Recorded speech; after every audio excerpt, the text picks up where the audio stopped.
Check. Keep it alive through these lines I write. I keep it live cause I thrive. I might just blow your mind tonight. I'm so hyped, but it's no hype. From this height, it's direct hits on sight. I'm your type, lend me your ears to show you that there's something in me. I'm not giving up, I'm standing right here, holding these days hostage. And I'll make this my year. We turning fear into love, and the love's in the air. I love doing this cause nothing compares. Nothing can share that same type of feeling when you feeling them flares. They can't catch it, it's havoc. I rip to a tear, switch the scenario. My stereos, I leave them impaired. Variables start to change and they're all in my range. I just gotta grab it, it's all mathematics. Every step is drastic, I make it fantastic. I'm trying to take your breath away. Asthmatic. This is live through the stereo. Go and let it blow, blow through the stereo. I'ma let them know through the stereo. Yo, here we go through the stereo, stereo. This is live through the stereo. Go and let it blow, blow through the stereo. I'ma let them know through the stereo. Yo, here we go through the stereo, stereo. Yeah, just nod your head with it, so explicit and vivid. Every image is intricate, intimate. I put my all into it, no scrimmage and no rules. I'm a pro tool, hear my heartbeat, beat into the vocals. I'm so loco, lost my mind, oh no. It's Ponderoso, dope, so no overdose, cause it's dope, yo. Man, this is house grown, mixed with some milestones. So I let the style flow down like the Dow Jones, bringing it with some foul tones, letting the crowd know we getting loud, so it's eardrum rudiments. Yeah, we bring it rude again. Move, little hooligan. Music for tuning in, full time to the 10. I'm on my clock like I told you. Hey everybody, welcome back to the Anti-Media Radio. Once again with your host Nick Burnaby here on UCY.tv. Thank you guys all for tuning in tonight. I'm joined here with my co-host DB Schwartz. How you doing tonight, bro? Doing well, man. Just watching everything unfold like usual, because the weekends always seem to be when things pop up, and sure enough, like full ground incursion into Gaza going on right now. 40,000 reservists pulled up, and they're going to go in and try to take Hamas out, and everybody's fleeing now, but where do they go? Yeah, it's not a pretty situation at all going on there in the Middle East right now. I mean, it's almost everywhere that we've been involved is now just completely falling apart. In fact, the UN now is pulling completely out of Libya because the security situation in Libya has deteriorated so far that the UN can't even keep their people safe anymore. So, I mean, we keep going around and you know, spreading quote-unquote democracy in all these places and installing what we call our version of freedom, which, you know, most of the time it's actually just us going in and securing resources for large corporations. Now, we're starting to see the blowback in all these countries all across the Middle East, all across Latin America, all these places where we've toppled governments, and it's all coming back to bite us. And it's just, in my opinion, you know, it's just the moral of this story is that we just have to stop meddling in all these foreign affairs of all these countries, whether we're trying to spread quote-unquote democracy or whether we're trying to respond to a humanitarian crisis. Most of this foreign aid that we're sending over to these countries, and most of the time it ends up in the hands of these dictators, and then it's used as, you know, this food and stuff that we send over there. You know, the times that we actually do send them food, a lot of the time it's military aid. We're sending them tanks and helicopters, for instance, with Egypt and stuff. But most of the time, all this foreign aid ends up in the hands of dictators or warlords, and then they weaponize the food, aid, or whatever it is that we're giving them, or they literally get the weapons and they obviously weaponize those. And then, worst case scenario, we see exactly what happened in Iraq, where all that stuff that we were sending these guys, whether covertly through Syria or on the books to Iraq, it ends up in the hands of the bad guys. Oh, yeah. I mean, you heard that they now have a nuclear lab, ISIS? They literally have nuclear capability.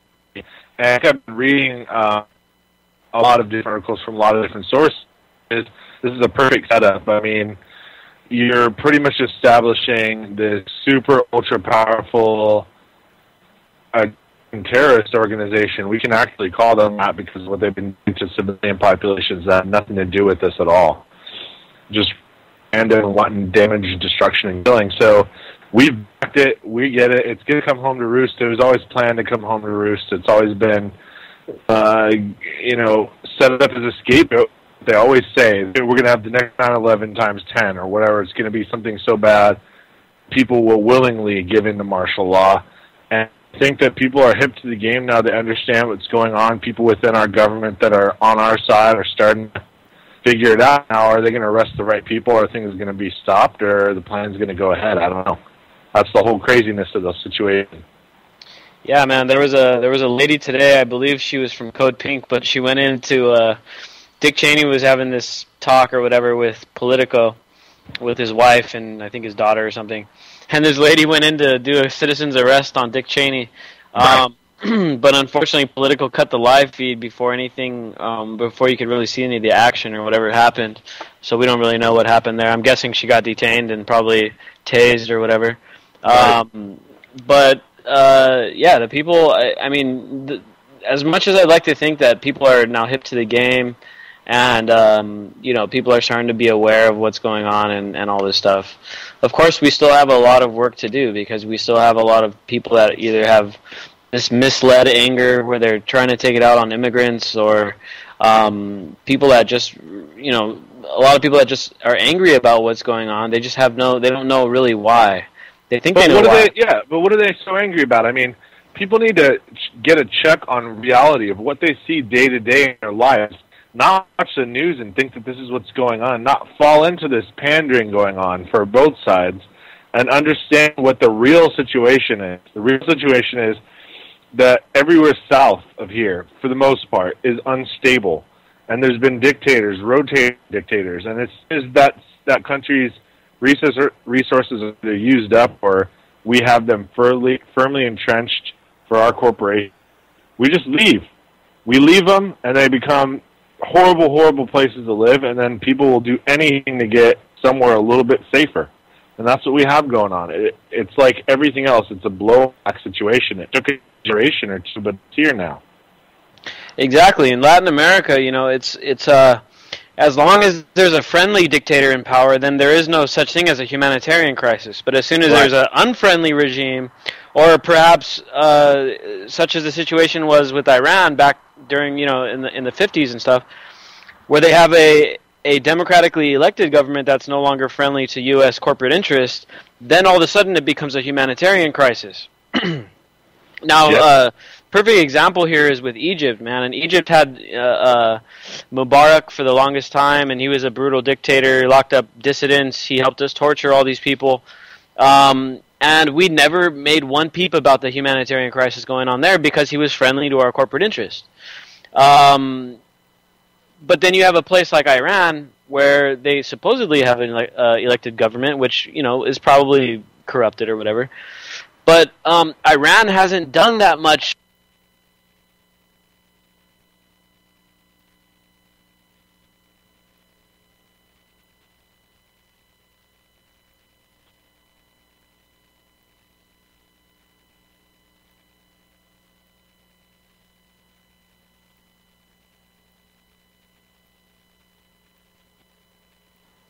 Yeah, I mean, it's one of these things where sooner or later we have to wake up to the fact that most of the time when these guys make up these humanitarian crises that we need to respond to with our military, like in Libya, it's just because the dictator there or the government there is doing something that goes against the corporate interest of the political establishment, basically.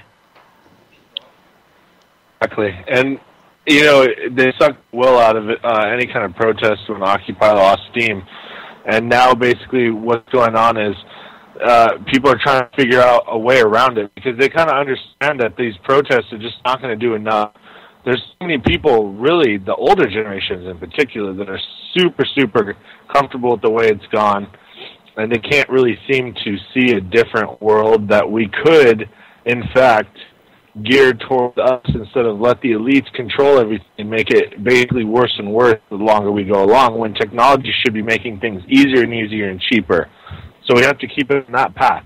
And the way to do that is basically everything needs to be open source, and that's the only way we'll get around this whole, the new great game, which is all about resources for corporations to sell us stuff we don't really need. We can make ourselves, and we can cut this cord and become self-sufficient. once we're at that, like, the self-governing game actually becomes something we can do. Because the whole problem is we have a scarcity, right? And we need to have people control it and have a system so that we're not killing each other for food and everything. What if we could just all make it? What if it didn't have to be a scarcity at all? I think we're already at that point, but like always, it's been suppressed. Yeah, man, that's why we need this open source economy. Now, we're joined here in the studio. By the way, this is our first broadcast in our official studio, which is awesome. It's a milestone, I guess you could say. But we're joined by two San Diego activists here tonight to talk a little bit about what we were just talking about, which is money and politics, corporations and governments working together. So I'm joined here by Chris McKay of Artful Activist San Diego, and Brain Fraser, also of Artful Activist San Diego. How are you guys doing tonight? We're doing good, thanks. Yeah, I'm awesome, man. Thanks for having us. So we were talking a little bit here about how a lot of times the government goes in under this guise of humanitarian crisis, but in fact what they're actually trying to do is, some type of corporate imperialism. Chris, do you want to talk a little bit about the work that we've been doing here in San Diego to try to spread awareness about these issues and about what we can do to get them to stop? Well, yeah, and you're right. The only time the government ever does anything that they call humanitarian issues, it's all for corporate benefits. I mean, every bit of it. Even here in the United States and everything. Down here in San Diego, we're mimicking the Backbone campaign style of activism, and we're doing whatever crazy things we can think of, actually. You can think of it, we can do it. And it's pretty much, street theater is all legal everywhere in the United States because of, I believe it's a 78 U.S. Supreme Court case. I'm not positive on the year. I am positive on the Supreme Court case that labeled street theater as your First Amendment free speech. So as long as you do street theater and you're not blocking the sidewalk, you can do this style of action everywhere. And no cops are going to give you trouble. Like, we just flushed the toilet on Obama's head for 6 days straight in many different parks in San Diego, and we were dumping 30 gallons of water on the ground every time. And that's completely illegal.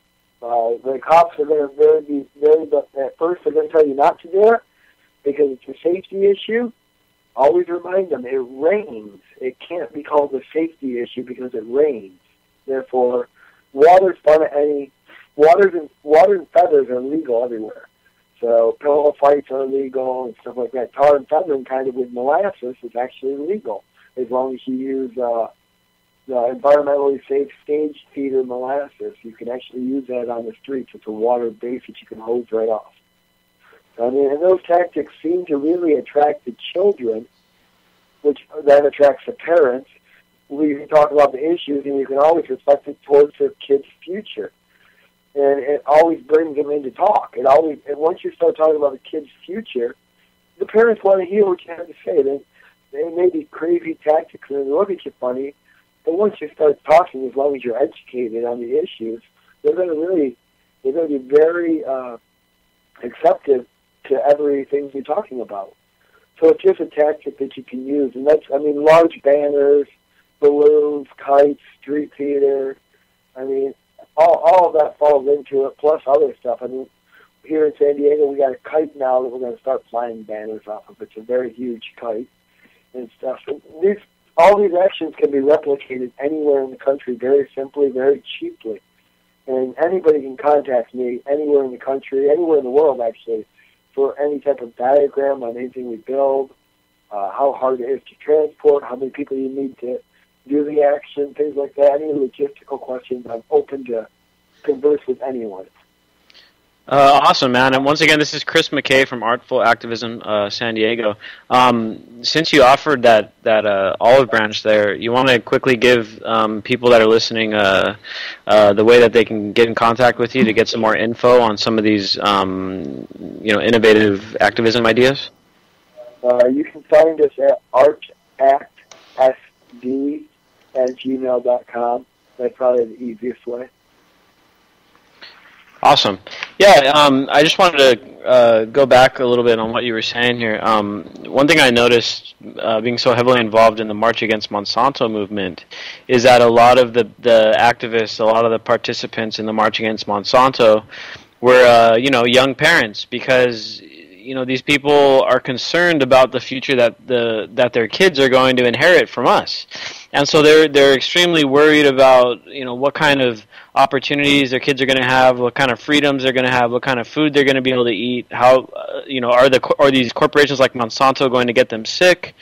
So I think one thing that's awesome about the stuff that you're doing, and I was able to participate and take some pictures earlier this week with this Obama dunk tank, the pooping on Obama action, which was awesome. It was that there was a lot of children that would come up and they want to participate, and then the parents come up afterwards and they want to talk. And it's a great way to get a new audience. A lot of these people aren't typically activists, or maybe not so aware of these things like we are, but they have one thing: the intuitive instinct to keep their kids safe. And they understand that now that everything's become politicized, our welfare, our food, our money, all that stuff, it's so politicized that now they understand, hey, I need to start worrying about this stuff if I'm going to worry about my kids. Well, yeah, you also touched on the other key point. All 6 days, every person we talk to most likely has never been to a protest or any rally or any. They don't know about any of this. When we start talking about it, the ones that really come up and talk to us, they're going to go home and they're going to start looking this stuff up more. Before, they never knew. The news isn't telling them. We all know the mass media sucks. It's not here for us. It's here for corporate propaganda spreading so that the corporate government can control the mass people and stuff and make us be the consumer nation that we are. Everybody that we talked to pretty much was all a brand new audience. We had never seen any of them before. I didn't have one person come up and say, hey, Chris, unless they were coming for the action already on Facebook on the event page. Everybody else that we talked to had never been to a protest or rally, and I can almost guarantee that. Nice, yeah, and it's the perfect Democrat to target. I mean, not Democrat, the perfect demographic to target. And now, I think you were right, Nick, actually. Sorry, what was that? I was saying you were right on that. It is the perfect Democrat to target, too. Now, the other thing that Chris had touched on there was that the police, almost at every location now, they've come up, some sort of authority figure, whether it's a city worker, police, lifeguard. I think we had a lifeguards come up to us at the one place at Mission Beach, and they will try to shut you down.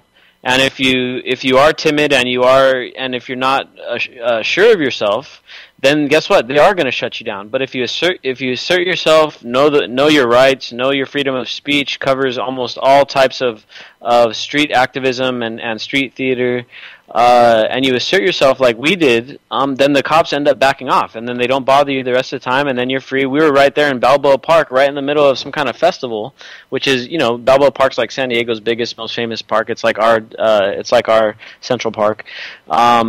And we were right there in the middle of this festival thing, and we're sitting there having crapping on Obama dunk tank. It was awesome. So I think, overall, it's just a matter of trying to assert yourself, and know your rights, be informed. Now, I think Brain is on the line as well. Did you want to touch on a little bit of this stuff here about the money in politics, corruption, and how these corporations are kind of controlling our government? Yeah, I'd love to. It's my opinion that if we don't remove the influence of money from our politics, that none of the other issues that we all care about are going to get resolved in any manner that we would consider positive. So I feel like this is the main issue, and I just recently got back from Sacramento. I was supporting 99 Rise, and the Wolfpack, trying to get AGR 1 passed, which was successful. Now we're hoping Governor Brown will sign the SB 1272, Yeah, he's only got a couple more days left. Yeah, just anything we can do, man. We gotta get out there. Nonviolent action, nonviolent direct action. Maybe 3.5%. We can turn the tide. Yeah, man. All we need is 3%. Now, while we're on this topic here with this whole corruption thing and all that, we got this latest development here out of the Senate, where led by Dianne Feinstein, they're trying to ram through basically CISPA 3.0. It's renamed CISA, C-I-S-A. This is something that everyone listening should be opposed to. This is just another corporate grab over our communications and over our internet and all that stuff. And now it's already been passed through the Intelligence Committee in the Senate. So now it's going to go to a full Senate vote, and once it goes there, it'll go to the House. So we've got our work cut out for us to oppose this CISA thing. Now, it seems like, I mean, there's all, everyone, Republican, Democrat, they all want to play politics. They can't agree on anything, and then it's the quote-unquote do-nothing Congress. But when it comes to this spying stuff, this corporate spying stuff, it seems to be bipartisan. And when it comes to this foreign policy, it seems to be bipartisan. So all the stuff that's going to hurt us citizens, taxpayers that have to foot the bill or are the ones that are getting spied on, all that stuff these politicians can agree on. But when it comes to the stuff that's going to help us, like cutting taxes for the poor, providing benefits for the veterans, this, that, and the other thing, they're all divided. Oh, we can't agree on this, we can't agree on that. But when it comes to spying on us, yeah, they all agree. No big deal. Why do you guys think that is? I mean, I'm frankly surprised that not everybody in Michigan is being recalled now with the privatization of water and people that have paid their bills getting it shut off anyway. How are they still in office? How is there not a recall action going on right now? I mean, who wouldn't sign to get these guys thrown out? Yeah, that's the thing. And I was looking at some statistics today from, what's it called, opensecrets.org or something. Basically, Congress has an 8% approval rating. 8% of the people in this country think Congress is doing a good job. But you know what the re-election rates are? 90% of incumbents as of 2012 are re-elected. There's something definitely wrong here, and I think a lot of it has to do, not only with the propaganda that comes out of the corporate media, but B, the electoral system in general is completely flawed, and it's rigged to benefit the corporate parties, which are the Republicans and the Democrats. And the 8% that approve of Congress are the 8% that actually vote consistently because they're the ones that are completely plugged in. Yeah, there's a really big movement, actually. It's been going on since Occupy started, actually. But it's really gaining a foothold, it seems, this year, and that's to vote out the incumbent people. And they're really asking for everybody to focus in their communities on the worst of the worst. Like in San Diego, it would probably most likely either be Darrell Issa or Duncan Hunter, who are both pretty evil people. Duncan Hunter wants to use nuclear weapons on Iran, and Darrell Issa is the wealthiest congressman in the House of Representatives right now, and has been for years. So, I mean, getting those people out of office would really help. And if we could actually do a vote out the incumbent and get 40, 50, 60% of the House of Representatives replaced, it's what Thomas Jefferson would call a nonviolent, peaceful revolution. And I don't believe in voting myself personally one bit. I don't see it doing any good. I never have my entire life. I've been voting for 28 years. And every time I vote, it doesn't do anything. The last time I really voted and thought it was going to was when that stupid fuck Obama came around and told everybody about this hope and change, and he sold it. He bought it, man. He did the best marketing campaign I've ever seen in my life. But the corporation bills are always passed, and the people's bills are always left behind. We don't have a bipartisan. We have a bipartisan Congress, yeah, completely when it comes to corporate issues.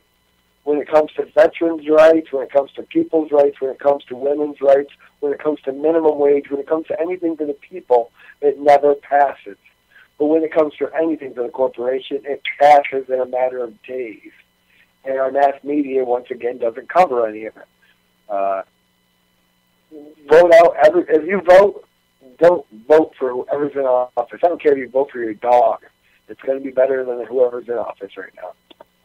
Yeah, man, vote for yourself. You know, that's the way I see it. Cast your vote in protest. I mean, I would love to see a good get the incumbent out campaign going. I may cast a vote for that. Then we also. Absolutely. Who cares? Let's vote anybody that you haven't heard of their name before and shake it up at least a little. Yeah, man, and it would send a big message, I think. Now, one of the problems here is that, like Chris was saying, it's a do-nothing Congress when it comes to the stuff we need, but they have no problem passing stuff that benefits their buddies that write the checks. And this CISA thing is an obvious move. I mean, this is to guard the backsides of all these corporate big data companies and things like that. And I mean, it's our duty to put a stop to this stuff, and it's our duty to bring about this new open source kind of way of doing things, because it's this corporate style of running things, this pyramid scheme. And we can't forget that Stanford just released a study a couple of months ago that proves that the U.S. is officially an oligarchy when you look at the policy that's passed. It's an existential threat to all of us, man. And once we know about it, you know, it's kind of one of these things. Well, am I gonna sit around and let my impending doom just come upon me, or am I gonna do all I can to put a stop to it? You know, and I think that's why it's so important to get the word out, to get these creative activism events going. To get the people that don't know as much, the people that would probably typically just watch Fox News or CNN, to find out this info and to find out about these trade agreements, to find out about the TPP, to find out about the Monsanto Protection Act, you know. And the perfect example here, and this is a story that is just breaking this last week, but basically there's this thing called the Millennial Corporation Act or something like that, but it's a U.S. government-funded foreign policy corporation that sends money down into Latin America and other countries. But these people are literally threatening to pull the foreign aid from El Salvador unless they go into this pact and agree to start using Monsanto seeds. So what we're seeing now is our diplomacy, our foreign policy, our diplomats, our ambassadors waging economic warfare against little countries like El Salvador. And this isn't the first time. Back in 2007, it was documented through Chelsea Manning leaks, through WikiLeaks, that the State Department and our diplomacy abroad were pressuring the European Union to try to get them to use Monsanto and GMO crops, because the European Union was rejecting a lot of these crops. And so these guys were basically saying, hey, look, we make them suffer, we got to play the long game, we make them suffer enough until they come back to the negotiating table, and then finally they'll accept these GMO crops. This is the way these people are thinking. These diplomats aren't doing our bidding overseas, they're doing the bidding of corporations. And the craziest part about it is Monsanto even has its grass now in Uruguay, which was supposed to have legal marijuana by this point, but instead they pushed back to 2015, which is when we're supposed to have legal marijuana everywhere when the patent comes out. Well, I mean, going back to us using our military and diplomacy to push corporate policy, that's been going on since day one in America. The Civil War was about economics between the South and the North. It was about commerce, trade. I mean, the Korea War, Vietnam War, the French. I mean, every war we've ever been in was pushed. The Afghan War in 1980 with Russia and Afghanistan was about a Shell natural gas line that they're still trying to push through, and they haven't been able to get through because the Taliban won't let them get through. So, I mean, every time our military is fighting over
Afghanistan, and it's just nothing but common sense. If these people are being oppressed by the Israelis, well, guess what? You're just going to make the population more and more extreme, and more of them are not going to like you. And now I saw some numbers. I was doing some research the other day, and I saw that about 50% of the people in Israel that live in Israel and Jerusalem and the surrounding areas are diagnosed or at least suspected to have PTSD. And we talked about the stats a few weeks ago in Yemen, where around 75-80% of the people in Yemen have PTSD from the constant war, the constant airstrikes, constant drones. Now think about the Palestinians. I would have to say that probably 90% or more of all the people that are living in Palestine and Gaza have PTSD. So this is just a very unhealthy situation, and all this war, all this colonization is just going to lead to more and more problems down the line. Now, Brain, I was going to see if you can give us a little bit of like a historical context about what's going on there and why this problem persists, why these people are fighting each other, and how it all got started in the first place. Well, Jerusalem has been fought over for millennia. But in more modern times, after World War I, Palestine should have been made a country, basically. It never happened, and in World War II, instead, they gave Palestine to Israel. And so I guess, I mean, it kind of, this modern conflict here kind of goes back to this World War II thing. And I know there's a bogus quote. I don't know. I'm thinking it's bogus because there's just so many quotes out there attributed to Einstein that you just wouldn't think that he would have actually said. But there's one that basically says, "Well, I can't believe that the Jews who suffered through the Holocaust are now committing the same crimes on the Palestinians." And it really is. I mean, these people got kicked out of their land by the military force of the U.S. and by the British and the Allies and all that. And we established this kind of imperialistic colony there that is now internationally known as Israel. And basically the people of Gaza, the Palestinians, got the short end of the stick. They got no representation. They got very limited access to land and resources. And now they're completely barricaded in. I mean, they don't even have access to good medicine, to good doctors, to food, clean water. I mean, a lot of the water that's now available in Palestine is not even drinkable, but these people are still making do with it. Yeah. Well, there's just going back to, the West kind of creating Israel. There's only in the military can you have a theory called this, but it's called stable destabilization, where basically you give the enemy a lightning rod. You give them something to shoot at. You give them something to hate. When we slapped Israel smack down in the middle of in the Mideast, we gave the Arab people a target that wasn't us. It's something that it was probably planned. The people that put this together, Churchill, these guys, they weren't dummies. They knew what they were doing when they did it. They knew that this was going to cause tension. They knew that tension could be exploited later. Yeah, I mean, it makes perfect sense because we've been in there meddling in the Middle East for a very long time. We have a relationship with Iraq dating back almost 100 years, and we've been in there extracting oil and establishing corporate interests in the Middle East once oil started becoming discovered and becoming useful. And I think you're right about this whole lightning rod kind of theory, because if you look at the numbers, Israel is our biggest recipient of military aid. We give them billions and billions a year. And $3 billion military aid every year. Yeah, and now here's the thing that a lot of Americans probably don't realize, and even us, the people that understand what kind of horrible situation is going on. But every time that we go and pay our taxes and go to the store and buy stuff, guess what? in one way or another, we're supporting this genocide that's going on against the Palestinians because it's being done with most of our weapons and our technology or our money, and it's horrible. The missile systems killing the Palestinians were given to them by the U.S.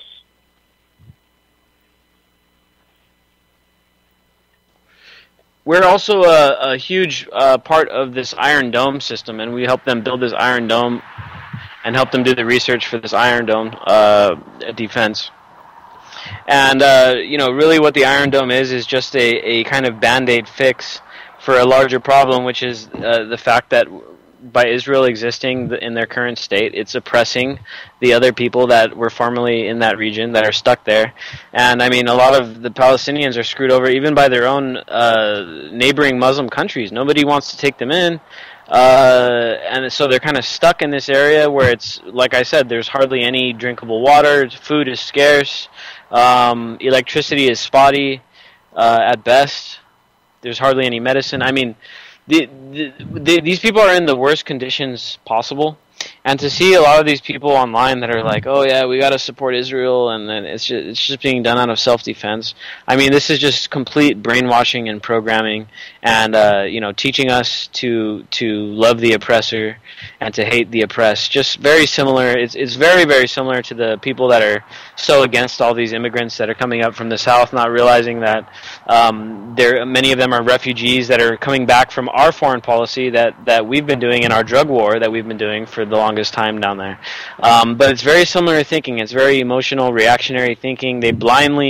People that are, supporting Israel are like blindly doing it, not really knowing the facts. They're just going off of what they see in the media and what their emotions and what their church tells them. And this is the kind of thinking I think we need to break away from if we're going to have a kind of logical society that's based on reason, Well, a society based on reason doesn't make the same amount of money for defense contractors. I mean, that has a lot to do with it. The weapons that we give the Israelis it's our way of fighting kind of a serial war. We get to test our stuff without putting our troops in harm's way. We get to test all of our new missile systems, our new weapons. We get to see them in action. We get to watch them be used. We get to see the effects on people without us suffering the reputation for provoking more incidents. Yeah, it's a total proxy war, man. And now the thing we can't forget about here, of course, Gaza is the hot topic because it's Gaza's got a fair representation in the independent media. They've got a pretty good representation. So when something goes on over there, we can kind of bring it to the forefront through social media and stuff like that. Now, the people here that are underrepresented that we can't forget about, of course, we know about Iraq and the situation there. We helped build ISIS in a way. We helped fund them at the beginning. We give them some training. It's been documented that we helped train them in Jordan. And so, we have that combined with our backing of this repressive regime in Iraq that's very secular oriented, and they've deprived the Sunnis of a voice in the politics. So there's definitely an organic distaste for the government of Iraq there in the Sunni regions, which are up in the north and stuff. But we can't forget about what's going on in Ukraine. And we also can't forget about what's going on in Syria. In Syria, we talk about our border crisis going on here. Well, Syria, there's now an estimated between 2 and 3 million refugees that have fled Syria. So we're talking about some serious numbers.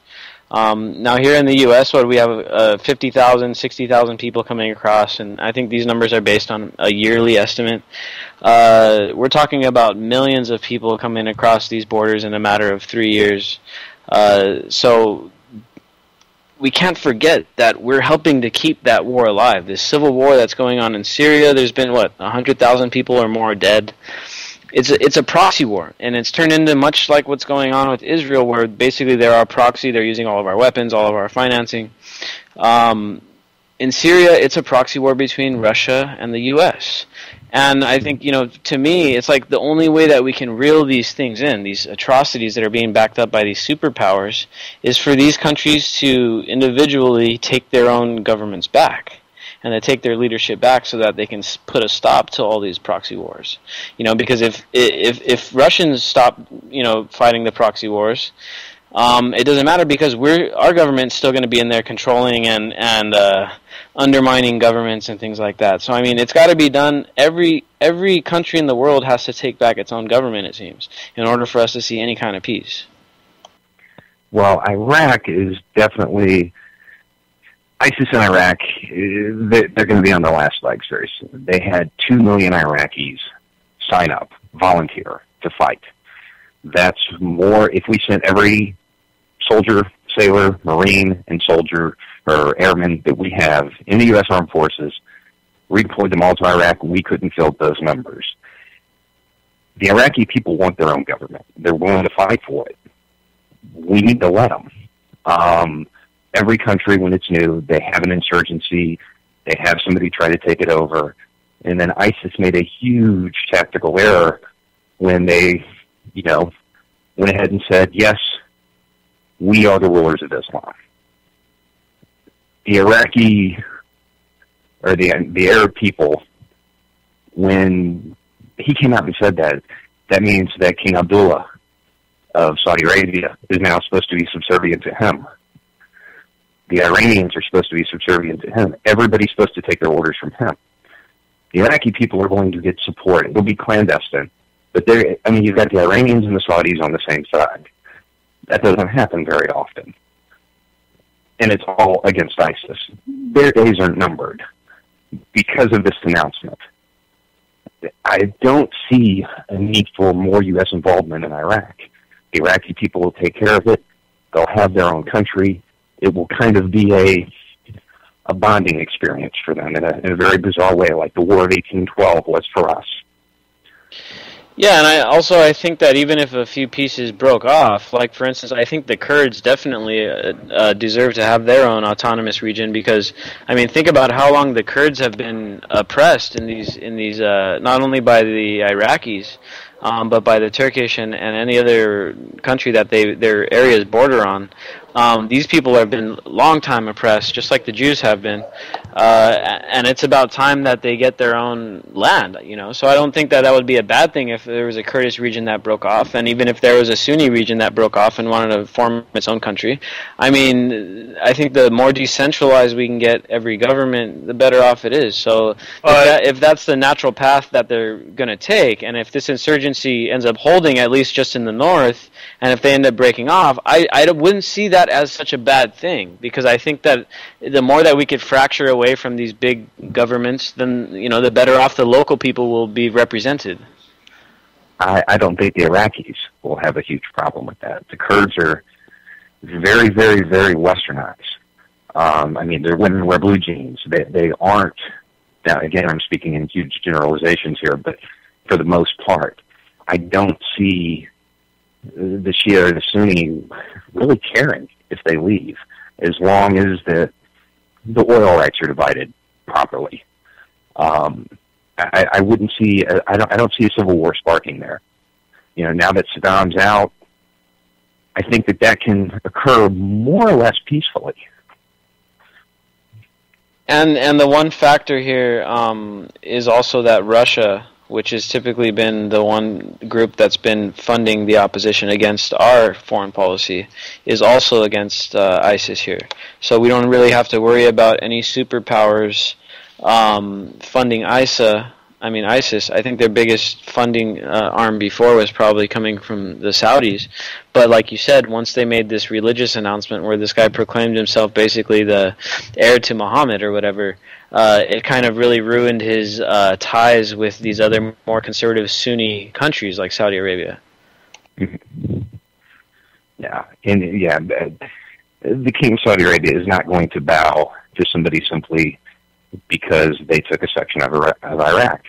The king has his legitimacy from the fact he controls Mecca. He controls the homeland of Islam. If there's any royal figure that Muslims should bow to based on position, it should be him. They don't, but he's certainly not going to say, "Sure, bud, you got it. You took to Crete, so good for you. I'm going to go ahead and send you some cash," and those days are done. He's not going to give his power over to basically a warlord.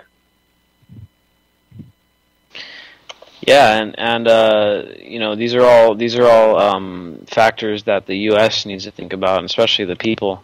And I know a lot of people feel like the reason that people would be willing to go back to Iraq is because we've wasted so much money trying to set the place up to be, quote unquote, democratic and free and economically stable and things like that.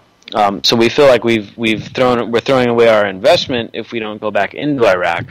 But the problem is just like with all these other countries that we've given the foreign policy boot to, our version of society doesn't line up correctly with other people's version of society around the world, man. And so we can't sit there and dictate how things are going to be in Japan and how things are going to be in Germany and how things are going to be in Iraq, when all these different cultures are far removed from Washington, D.C., and they act a lot differently. And we see that here with local policy, and I guess we should start moving into this MRAP story that you've been covering really closely. But we kind of see the same thing. I mean, our government doesn't even represent us anymore. How in the hell are they going to know what the Iraqi people need to be represented with? I mean, it's just so far out of the range of common sense that I just don't understand how these idiots keep getting reelected, and these guys like John McCain and Lindsey Graham keep getting put on TV. I mean, I would be embarrassed to have that guy on my TV. I would not even want to have him on my radio show. It'd be way too embarrassing, man. And the craziest thing is, how did they have any credibility with Iraqis when all of their stuff being left for these guys to use against them? Yeah, man. I mean, they took our aid, our weapons, and our training, and then they turned it against us. Obviously, there was no organic resistance to ISIS in the north, and they were able to sweep in because the people there are probably more on their side than they are with the Iraqi governments, because at least they're the same kind of religion, the same wing of the religion, and they have that in common. So it wasn't that hard for these guys, but I really don't see them making it past, south of Baghdad. But yeah, exactly, man. I mean, they're using our own stuff against us, and it's complete hysteria. And people like to say, "Oh, well, anarchy is so scary." Well, what the hell is it that we have now? Because it sure as hell is an anarchy, and it's horrible.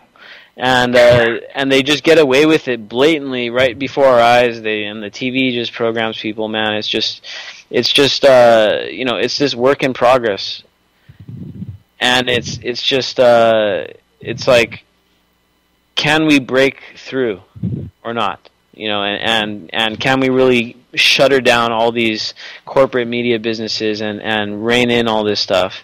And I think that we need to have this combination of, like Chris that was on earlier, and Brain and I, that what we're doing here in San Diego with the local stuff, and then moving it up to the social media, and then from the social media, just like one of your articles on the MRAP, it ends up into the mainstream media, in the Washington Times, and on these websites and stuff. But so the situation we have here with these MRAPs, man, and it plays right in with the militarization of the police force. We talk about it so often on the show.